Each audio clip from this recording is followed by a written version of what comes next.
অন্নপূর্ণা রান্নাঘরে নতুন আবার একটা ভিডিও। পালং শাক ধুয়ে পরিষ্কার করে বসিয়ে দিয়েছি, এখানে গ্যাসও ধরিয়ে দিয়েছি। পালং শাকটা আমার সেদ্ধ হয়ে গেছে, সঙ্গে কাঁচা লঙ্কাও দিয়ে নিয়েছিলাম। এবার আমি গ্যাসটা বন্ধ করে দিয়েছি, দিয়ে এবার আমি ধনেপাতা দিয়ে দিলাম ওই জলে। আমি কিন্তু এটাকে দিয়ে ধনেপাতা দিয়ে ফোটালাম না, কারণ ধনেপাতাটা এমনি নরম, ওই জলের মধ্যেই নরম হয়ে যাবে। এবার আলতো করে তুলে নিচ্ছি। একটু 2-1 মিনিট রাখার পর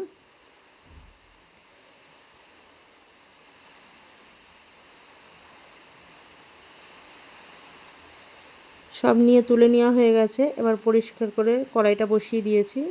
দেখো, ঘি দিয়ে দিলাম।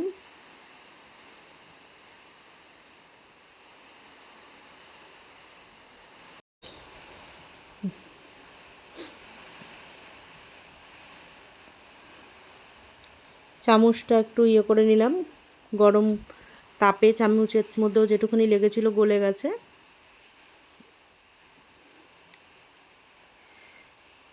কড়াইটা আমার ভালোভাবে গরম হয়ে গেছে। এর মধ্যে এবার দিয়ে দেবো পেস্ট করা মশলাটা, টমেটো, শুকনো লঙ্কা, আর এর মধ্যে দিয়েছি কাজু, আমন্ডস, চালমগজ একসঙ্গে পেস্ট করে নিয়েছিলাম।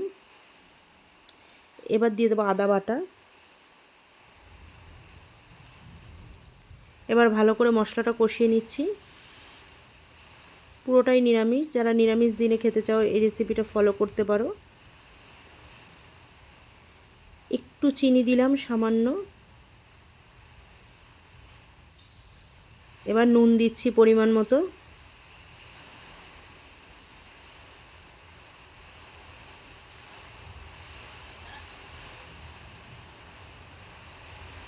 যা হাওয়া।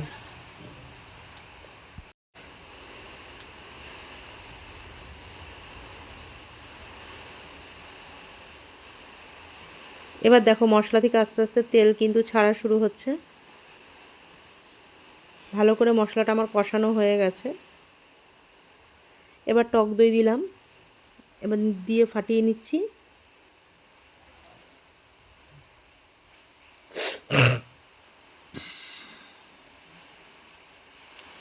একদম মিক্সড করলাম না, কারণ কি পুরো একদম করে দিলে তাহলে এর সাথে পড়লে ভালো লাগবে না। এই যে দেখো আমন্ডসটা একটু পেস্ট করেছি, আমন্ডসটা হালকা একটু রয়েছে, মুখে জানি খাওয়ার সময় মুখে দানা দানা পড়লে ভালো লাগবে। এবার কি দিলাম দেখো, যে পালং শাকটা আমি সেদ্ধ করে রেখেছিলাম, পালং শাক, ধনেপাতা আর কাঁচা লঙ্কা একসঙ্গে।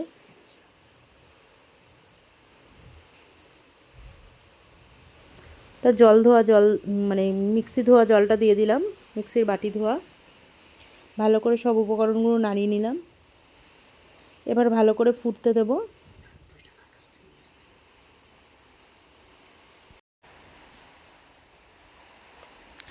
ভালো করে দেখো ফুটে এসছে। এবার এই যে পনিরের পিসগুলো কেটে রেখেছিলাম, সেই পনিরটা আমি দিয়ে দিচ্ছি এক এক করে। পনিরটা কিন্তু আমি ভেজে নিইনি, কারণ ভাজলে পালং পনিরের যে টেস্ট একটা, সেই টেস্টটাই কিন্তু নষ্ট হয়ে যাবে।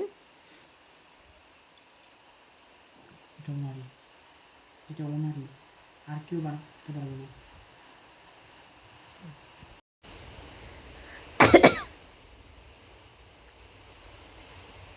এটা আবার একটু ভালো করে ফুটিয়ে নেব।